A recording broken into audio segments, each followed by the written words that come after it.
Hello, second graders, my favorite historians.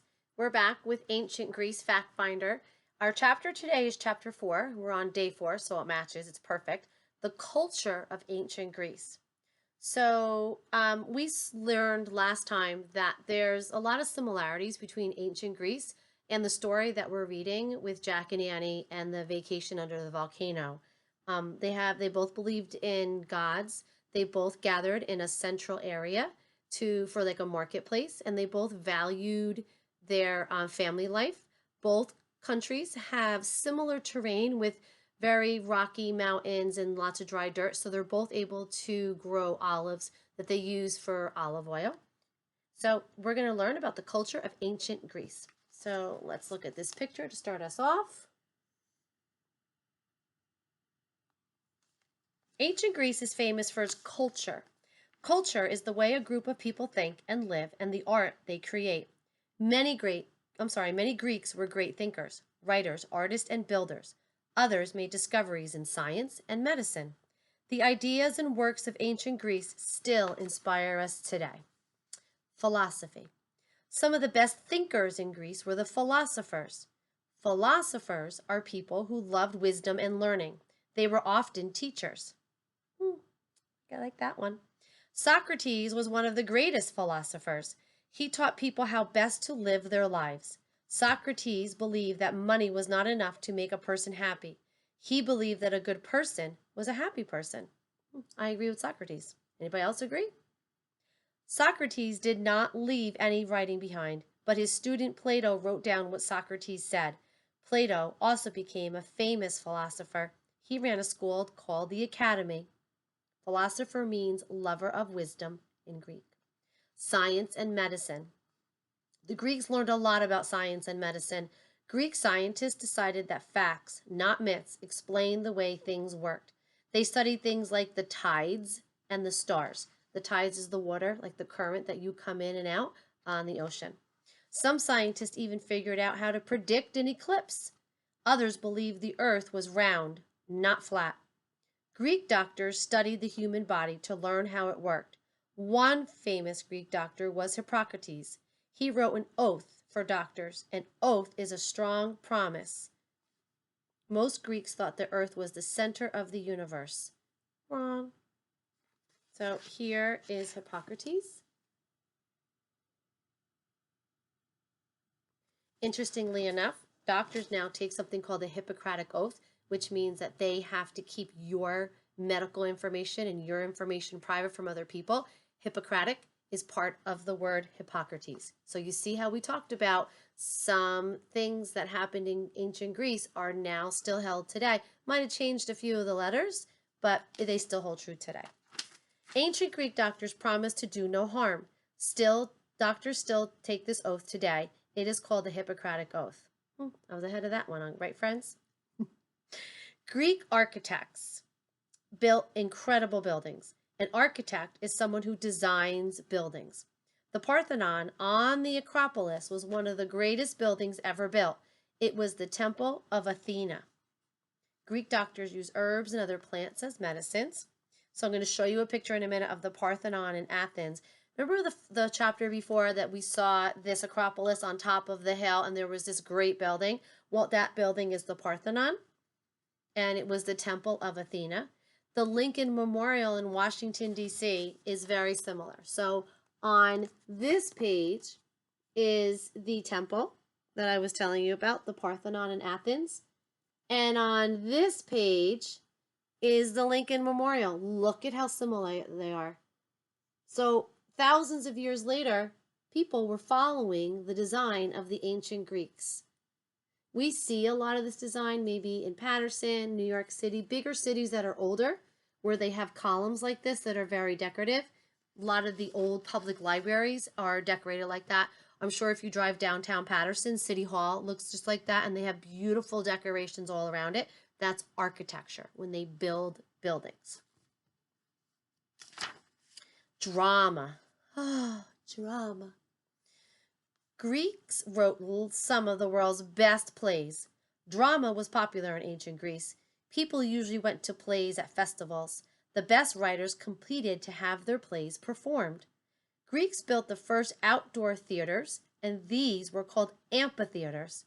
They were built in a half circle on the slope of a hill. So a half circle kind of looks like a moon. It's halfway around, like a stage. If you've ever been to see a stage or if you've been to see a play, there's a stage and then half moon around it. The seats rose up the hill so everyone could see. The actors were always men. Here we go again. A group of people stood at the front of the stage. They were called the chorus. The chorus sang.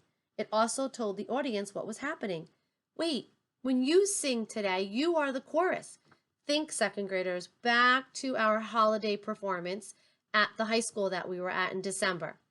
That looks like an amphitheater. So it had a stage in front, picture this, and it had in front of you like a semicircle of seats, and they started low and they went a little higher and a little higher and a little higher and a little higher. You were the chorus. So a chorus is a group of people today that sing exactly what the ancient Greeks had. So there's so much that we have that we've taken from the ancient Greeks. Some theaters like this could seat up to 14,000 people. I'm going to turn this around. I'm going to show you. It's called the Theater of Epidaurus. And in the middle, can you see how the seats go around and then they go higher, higher, higher, higher? This is where in the middle where they would have the stage. They would have performances here. They would have plays here. They might even have battles here. And this is a mask that was worn during playtime when they would put on a play or a drama. Remember, they didn't have movie theaters back then. That wasn't even a thing. Poetry. You're all writing poetry now. Most Greeks enjoyed reciting poetry. Homer was one of their greatest poets. He wrote over 2,700 years ago. Homer wrote two famous long poems. One was the Iliad. It was about a war between the Greeks and the Trojans. Another is called the Odyssey. It is about the adventures of a hero named Odysseus. You can find these poems in libraries and bookstores today. Of course, with your parents' permission, you can go online and you can Google them and you can look at them too. People they thought that Homer was blind. There's no proof of that. So here's a picture of Homer, one of the great poets. Arts. Greeks were great artists and craftsmen. In Athens, sculptors had workshops all over the city. They created beautiful statues of bronze and marble. Greek potters made wonderful pottery. The decoration on many Athenian pots and vases showed scenes of heroes. Others show us how people looked and lived. So they would make a vase or a vase, and it would be out of ceramic pottery. They would paint pictures of what their life was like. The ancient Greeks left a rich culture. We still read the writings and see the plays of ancient Greece today. We still study their philosophers. Remember, the philosophers were the educators and the thinkers. We still admire their art and architecture. The buildings are architecture. The ancient Greeks left gifts for the whole world to enjoy. So here's a sample of the pottery where they drew a picture of what was going on in their life. So this next page should be interesting. Speak Greek. English has a lot of words that come from ancient Greece. In fact, the word alphabet comes from the first two letters of the Greek alphabet, alpha and beta. They put it together. You probably know more Greek than you think. So first I'm going to show you what they have. Let's check it out. Let's see how Mrs. DeMarco does.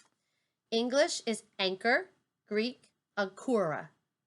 English, Bible, Greek, biblia. English, climate, Greek, klima. English, democracy, Greek, demokratia, or demokratia. I think dictia. I'm not Greek, so I don't know how to pronounce them. English, drama, Greek, drama. No change at all, friends. English, hero, Greek, heros. Pretty close. They just added an S and a little bit different in pronunciation. English, museum, Greek, motion. English, Olympics, Greek, olympokos. So they add a lot of KOS instead of C. That's their thing. Like we do C, they do K. English, school, Greek, skol. So SCOLE. English, theater, Greek, theatron, and English zone, Greek zone. Lots of similarities. They might have just flipped up a letter or two. So that is the end of day 4, social studies with ancient Greece. I find it so interesting. If you'd want to learn more about the philosopher Socrates, I'll go back and show you the picture. If you look at Homer and Socrates and a lot of the philosophers, the poems are really long and the poems are pretty deep, which means they might be a little difficult for second graders. But with your parents' permission, if you want to check it out, you guys can check it out. Hope you're enjoying this. I really am. I think it's super cool how we use a lot of the same words or very similar words today, like 3,500 years later, 3,500 years later. Amazing. Have fun, guys. Bye.